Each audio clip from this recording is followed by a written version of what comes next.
Magnificat! Bem-vindo, meu irmão, bem-vindo, minha irmã. Vamos refletir um pouco sobre Nossa Senhora e eu queria exatamente refletir sobre aquilo que a gente imagina que aconteceu depois da Assunção de Nossa Senhora, que é o quinto mistério glorioso, a coroação de Nossa Senhora no céu. Vocês imaginem só a fantasia que a gente faz em cima de tudo isso, né? E às vezes a gente pega o evangelho e Nosso Senhor dizendo entre vocês, não seja desse jeito não, viu? Nada de palácio, coroa e todas essas coisas que vocês ficam assim, quase que aspirando na vida, ou invejando, ou admirando, porque é interessante, né?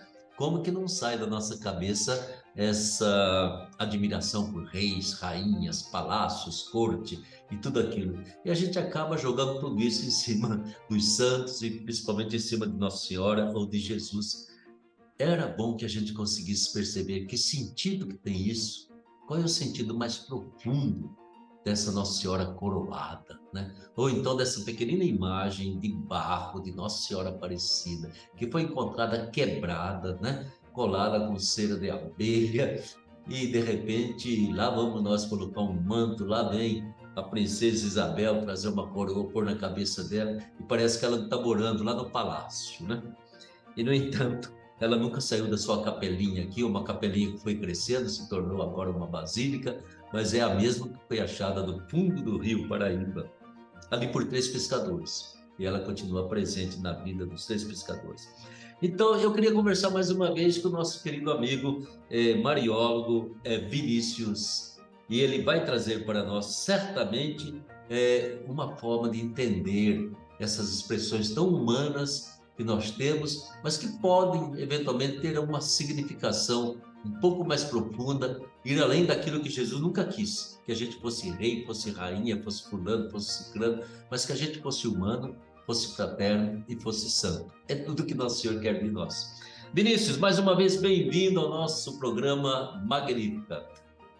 É uma alegria, Padre, estarmos juntos mais uma vez para falar de Nossa Senhora, né? Sempre é uma grande alegria. Que bom, viu? E aí a gente vai então olhar essa história da coroação, quinto mistério glorioso, ou então coroação de Nossa Senhora, né? Primeiro, historicamente, tem um sentido essa história de coroa para Nossa Senhora? Olha só, é muito importante, Padre, voltar na história, porque a história de como surgiu a Sim, coroação vai nos dar algumas pistas de como podemos ressignificar no tempo de hoje a coroação de Maria. Não existe uma origem única, né? Então, não há assim, começou com essa pessoa nessa época. Existem vários acontecimentos que vão se juntando até se criar uma devoção. As devoções nascem assim.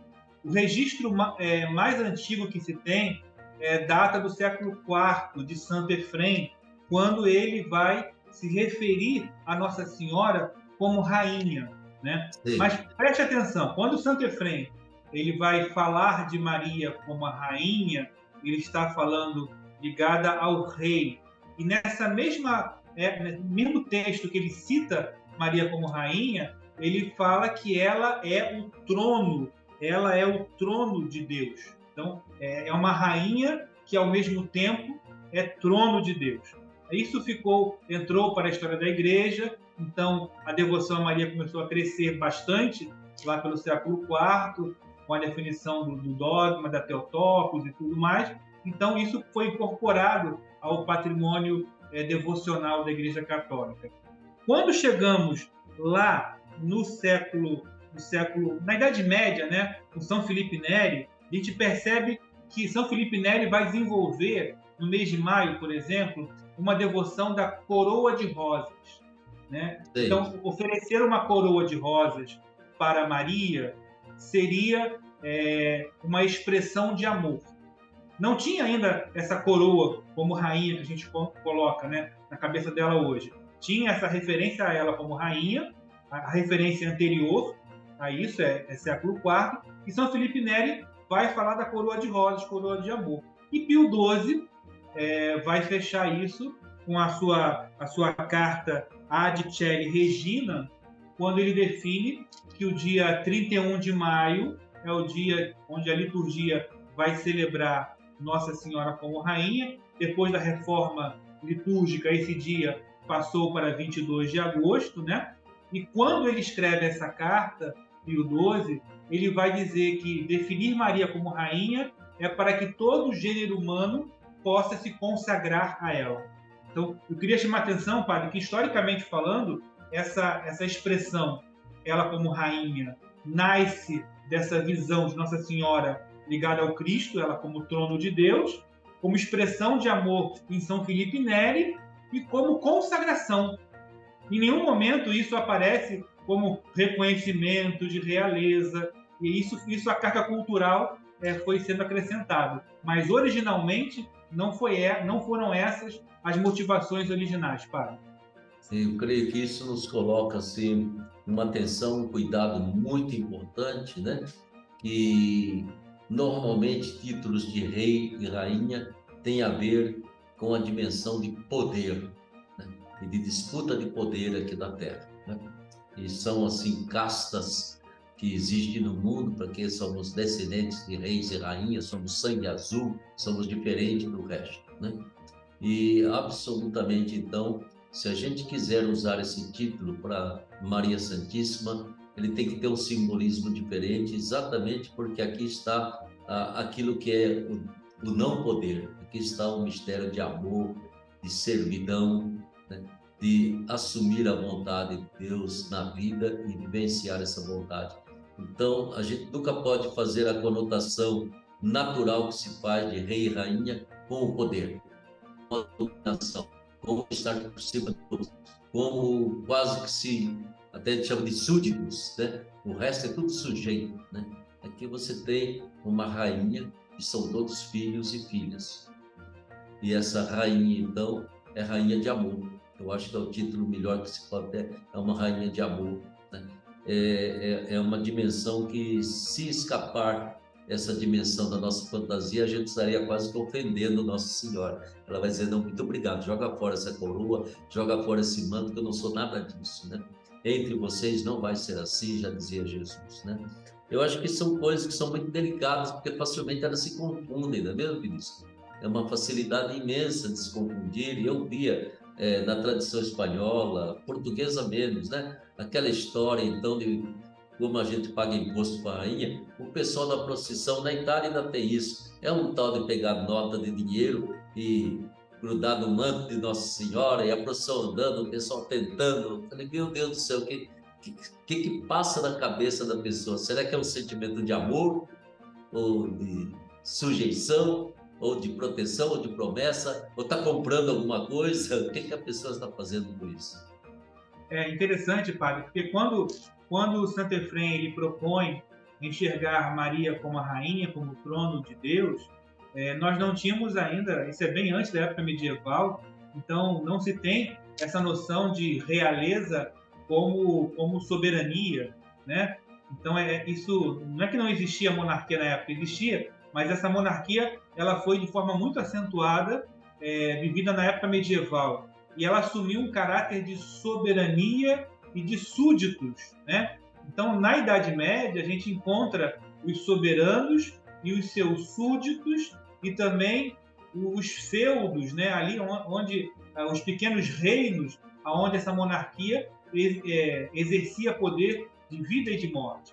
E a gente percebe que quando se transpõe isso para a religião, se cria coisas incompatíveis com o Evangelho, né? Então, por exemplo, se essa relação com Maria rainha, se essa realeza não é vivida na ótica do amor, se essa coroa não é uma coroa de rosas, uma coroa de amor, e é uma coroa de soberania e de sujeição, então você cria pequenos guetos, né? A gente consegue enxergar hoje, infelizmente, ainda na igreja, alguns grupos que mantêm em relação a Maria uma relação de sujeição, de escravidão, de quase temor servil, e achando que, ao prestar essa relação de culto a Maria, de servidão a Maria, está agradando a Deus. Isso beira a idolatria, né? Para ser sincero, porque quando a gente olha para o mundo civil, Muitas vezes o rei, na história da humanidade, foi prestado o culto de soberania ao rei. Então, nós não devemos nos relacionar com a Virgem Maria como se ela fosse a nossa soberana. Não. O nosso Senhor é o Cristo. Nosso Senhor é o Cristo. A soberania de Maria é a mesma soberania que cada um de nós tem, porque cada um de nós é rei e rainha em função da condição batismal. Então, a condição batismal de Maria não é em nada diferente da nossa. Então, isso é um ponto. Então, se ela é rainha, nós também somos. Então, somos reis e rainhas. Agora, se voltamos para a expressão do amor, e aí sim, porque o povo tem a sua devoção, a gente consegue encontrar muitos simbolismos que são válidos para a fé. Por exemplo, nós temos o símbolo da coroa, né? O símbolo da coroa causa essa dupla interpretação. Agora, tem um outro símbolo, tem o símbolo da rosa, as rosas que são colocadas numa coroação a Maria. Além da coroa, se entrega rosas à imagem de Maria. Isso é muito válido, né? Porque a rosa é uma expressão de amor, tipicamente nossa, cristã, católica. Um outro símbolo, Padre Ulisses, que tem crescido muito nas comunidades, eu tenho visto, e tem a sua validade, é o manto de Maria. Em alguns lugares agora, no dia da coroação, o manto de Maria passa por cima do povo e o manto vai passando. E eu acho isso muito bonito, porque é a dimensão do manto que cobre e protege a todos. Diferente daquele manto de realeza, vamos colocar um manto em Maria. Então é um manto com joias, com realeza. Na própria história de Aparecida, existe esse manto muito bonito que foi oferecido a Maria. Agora, esse manto tem sua validade, mas esse manto precisa ser extensivo ao povo. O manto da Virgem Aparecida, ele cobre o povo. E na prática a gente sabe disso. Agora, se é apenas um adorno, um manto de realeza, ele tem pouca serventia. Verdade, entendo. Deixa eu contar uma coisa para você, né? No Morro da Conceição, Santuário Nossa Senhora da Conceição do Morro, é muito curioso como na festa de Nossa Senhora, que reúne milhares, chega a um milhão de pessoas que visitam o morro, né? Muitas pessoas, crianças, mulheres, elas vêm revestidas de um manto azul. Elas colocam aquele manto, né? Algumas caminham até de costas, no sentido de relembrar um fato do passado. E é muito interessante, porque aquele manto, você não sabe como que é importante, porque elas vêm e depositam aos pés da imensa estátua de Nossa Senhora, né? E eu dava graças a Deus, porque aquilo depois servia para a gente atender, assim, centenas e centenas de pobres que estavam precisando de um pedaço de pano, né? Então eu falei, esse é um manto que vale a pena, porque realmente depois a gente distribuía e ia ajudar para um fazer um lençol, para outro fazer alguma coisa. Então é muito interessante o sentido do manto que protege, o manto que cobre, o manto que atende uma pessoa que está precisando de um pedaço de pano na vida, né? Isso é muito importante. E você alerta para algo que eu acho que nós, principalmente católicos, jovens, de modo especial, devem estar muito atentos, tomar muito cuidado quando eu pego símbolos do passado, como é, por exemplo, essa devoção de consagração a Nossa Senhora, de usar um tipo de cadeia, né? Um tipo de corrente, né? A gente tem que lembrar que tivemos um período na história da humanidade, da igreja, doloroso, que a gente tem que bater no peito e pedir perdão a Deus, que foi a triste escravidão, homens e mulheres presos por correntes, não é mesmo? Para ser escravo, trabalhar, viver e morrer como escravo de patrões e patroas, né? Se por acaso essa conotação tiver algo a ver com essa devoção, joga fora a devoção, por amor de Deus. Por isso é uma vergonha na história da igreja, um pecado que aconteceu, que a gente pede perdão a Deus. Então, a coisa ela tem que ser muito assim, simbolizada, para não retomar aquilo que naquele tempo era algo que, na prática, a autoridade da igreja quase que consentia, achava normal, haver escravo, haver escrava, né? E isso foi uma pena dolorosa que deve ter, sei lá, eu acho que tocou no coração do Cristo a dor que ele sente de ver cristãos com navios negreiros escravizando gente. mais ou menos como foi a escravidão do povo no Egito, foi a escravidão que nós vivemos aqui no Brasil, na América Latina e em tantas outras partes do mundo, feita por cristãos, né? Então isso não pode ser devoção, não. Agora, se a gente faz com um sentido simbólico, né? E nos ajuda, mas o mais importante você falou, ministro, nós somos filhos e filhas de Maria, né? É Ela nos verdade. ajuda, o filho. Este é sua mãe, este é seu filho, e essa é a realidade do Evangelho. No Evangelho não tem nenhuma cadeia, nenhuma corrente, nenhuma escravidão. Ele veio para nos fazer livres interiormente. Eu acho que é muito delicado quando a gente retoma certas coisas, elas funcionam do ponto de vista social, né? É uma motivação bonita, mas ela tem por detrás, às vezes, um substrato que não é da gente se orgulhar muito, não. É da gente pedir perdão a Deus. Você não acha, Vinícius? Eu acho. E eu vou dizer para o senhor, eu acho que essa tríade, né? Devoção, consagrações e culto a Maria, você falou de jovens, né? E agora eu vou defender um pouco os jovens. Eu acho que quando o amor, a graça explode no coração de um jovem, o jovem ele tem a necessidade de manifestar o seu amor. E aí, a geração mais adulta, mais madura, deve indicar os caminhos de como ele vai viver e manifestar esse amor. Se isso não é indicado, se o símbolo ele não é ressignificado, o jovem ele pega a fórmula pronta. Então, quantas consagrações, devoções e culto a Maria existem na história da igreja, e eu quero manifestar o amor, e eu vou manifestar o amor, eu vou pegar o que está pronto. E aí isso casou com as redes sociais. Então, o boom, a rede social me oferece essa fórmula pronta. Então, o primeiro conselho prático, né, é evitar aquilo que está pronto, porque essa fórmula, o santo que chegou a essa fórmula não baixou do céu, foi fruto de um discernimento da sua vida pessoal. Então, cada um de nós hoje pode, a partir daquela intuição inicial de São Luís Maria Grande de Montfort, dos outros santos, você pode, a partir disso, criar a sua própria fórmula, criar o seu próprio método de se entregar por amor a Maria, acompanhado pela igreja. Então, quando você pega a fórmula pronta e simplesmente aplica sem ressignificá-la, você causa um anacronismo, né? Então, assim, coisas de outros tempos que não se encaixam mais, como o senhor falou. Mas a culpa também é nossa, Padre Ulisses, porque a gente reflete pouco sobre isso. Eu faço meia-culpa, a gente tem uma visão bastante crítica, e devemos ter, mas a gente não oferece aos jovens outros mecanismos práticos de viver esse amor como a caridade concreta, porque a graça vem, o jovem sente o amor apaixonado por Jesus e pela Virgem Maria e ele quer expressar isso. Na hora que eu não ofereço caminhos de expressão, um culto satisfatório, uma via de consagração, uma devoção madura, ele vai usar o que tem disponível no mercado. E aí vai dar errado, né? Vai fazer algum bem, mas depois de algum tempo começa a fazer mal. Porque remédio é assim, né? Remédio é bom, mas se tomar a caixa inteira, mata. Né? Isso vale também Exatamente. para a devoção e para o culto. Né?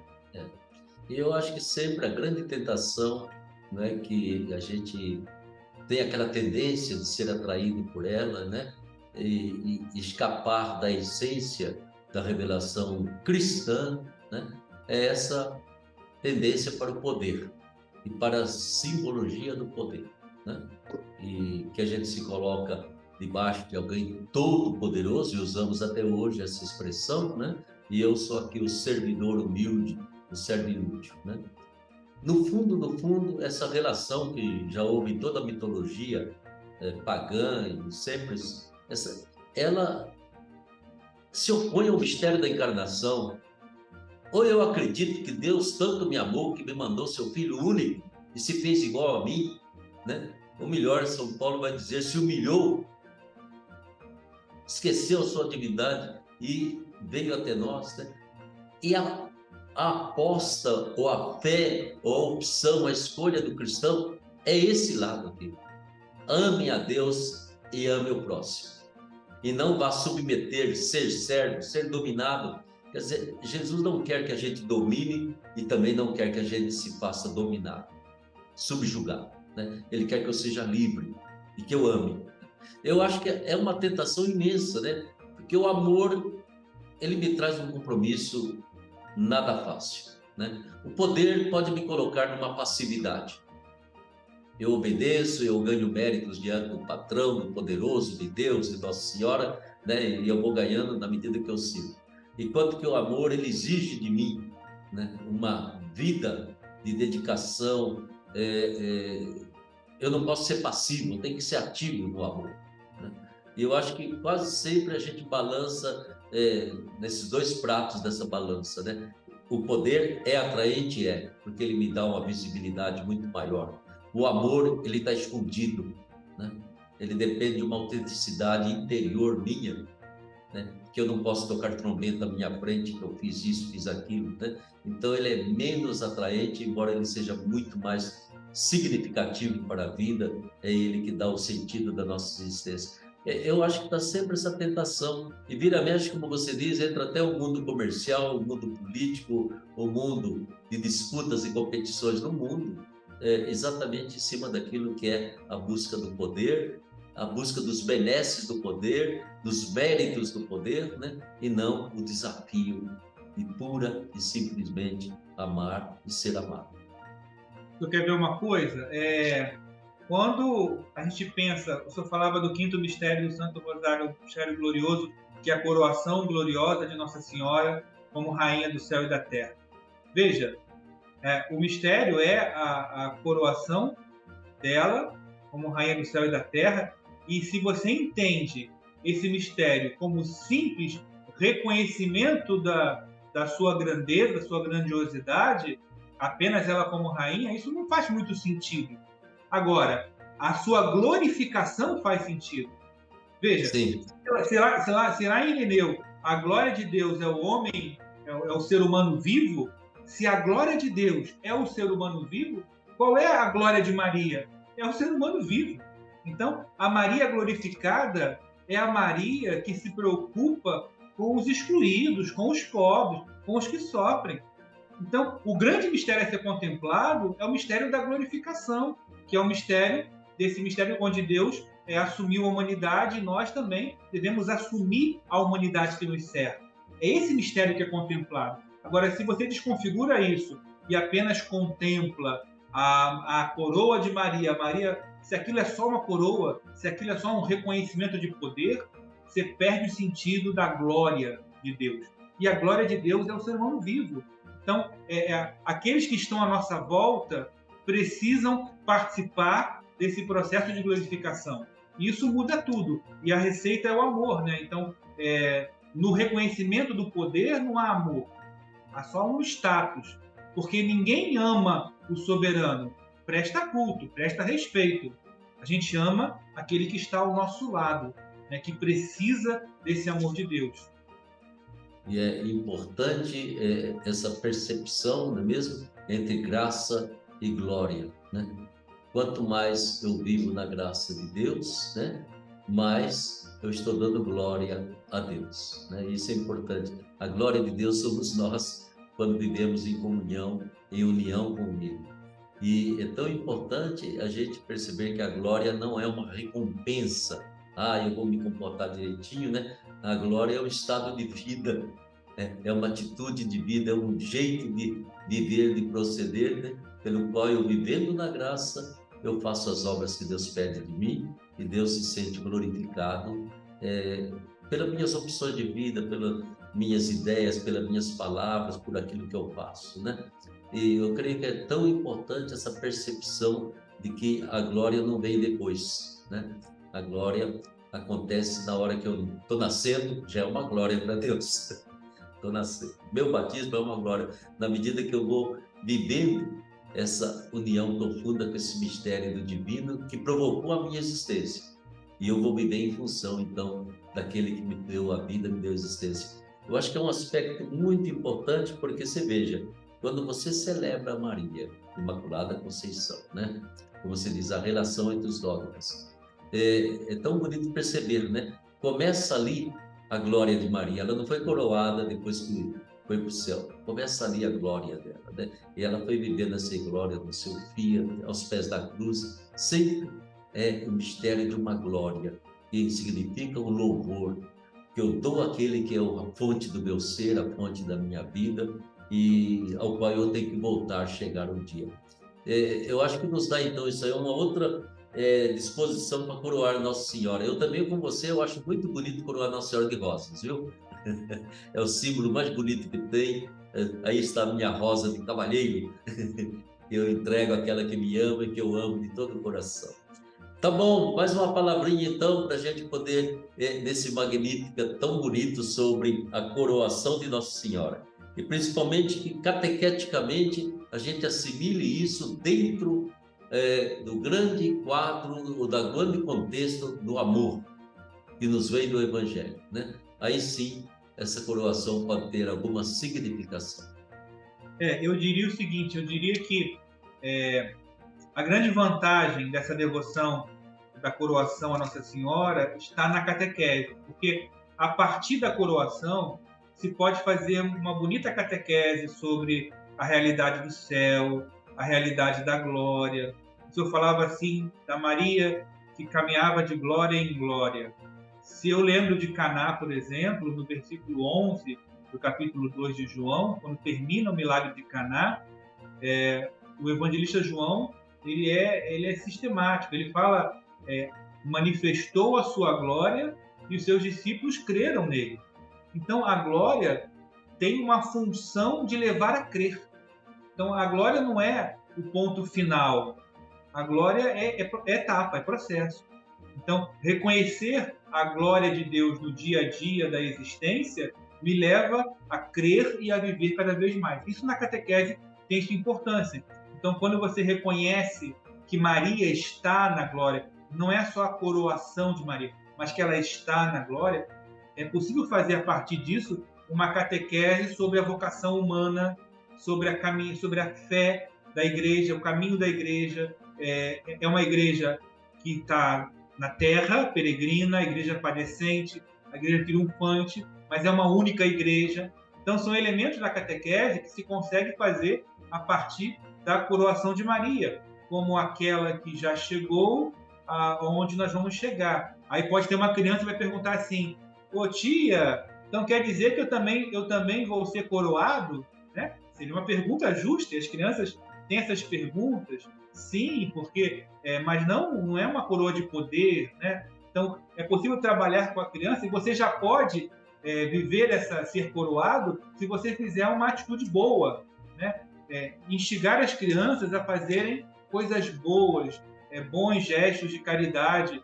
Isso é receber a coroa da glória, né? Reconhecer aquilo que o ser humano é capaz de fazer de bom, né? E não como um prêmio final. Não é um prêmio final, mas é a graça, que é o início da glória, já em São Tomás, essa graça que vai nos ajudando. Então, nós podemos fazer parte do reinado de Maria. Essa expressão, padre, está bombando na internet. O reinado de Maria. Sim, o reinado de Maria, você quer fazer parte do reinado de Maria, que é o reinado de Cristo, é simples.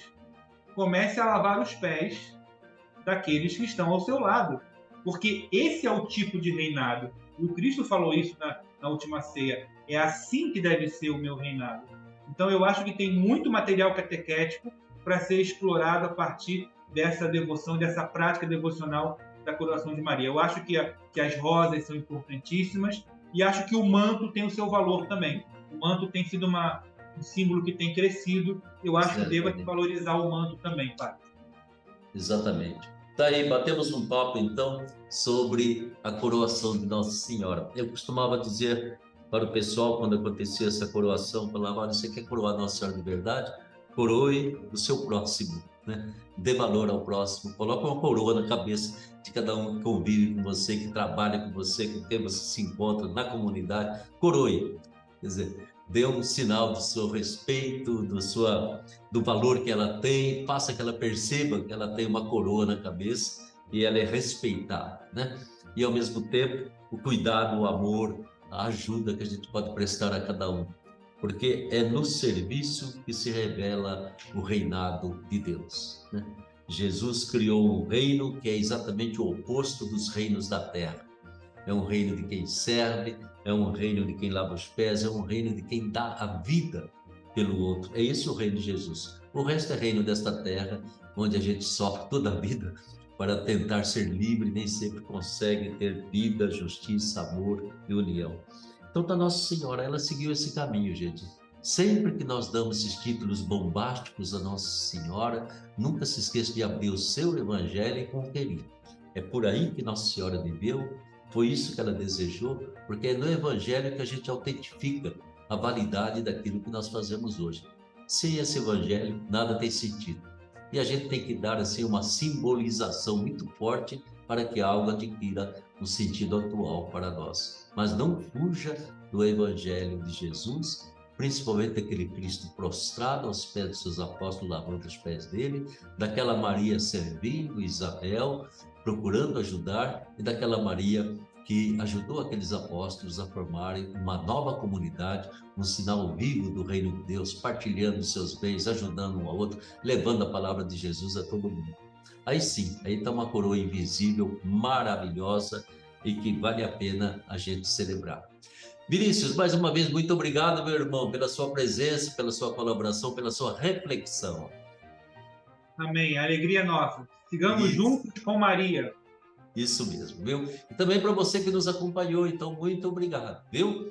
A gente se encontra na próxima semana, mas que você vivencie a sua fé com alegria, com muita confiança, com o evangelho aberto diante dos olhos e sabendo, Maria é a nossa grande esperança. E mais do que esperança, Maria é aquela que passa à nossa frente, aquela que nos toma pela mão e aquela que muitas vezes vai lá atrás buscar quando a gente ficou pelo caminho afora cansado, ela vai lá nos buscar. Maria é principalmente, essencialmente, a nossa mãe querida, porque é a mãe do nosso Salvador Jesus. Fique com Deus, até a semana que vem.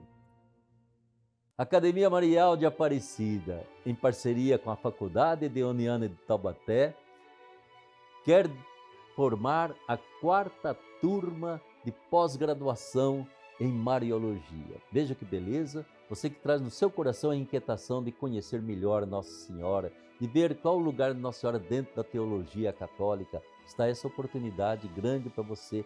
A gente faz esse convite para que venha participar dessa 4ª turma.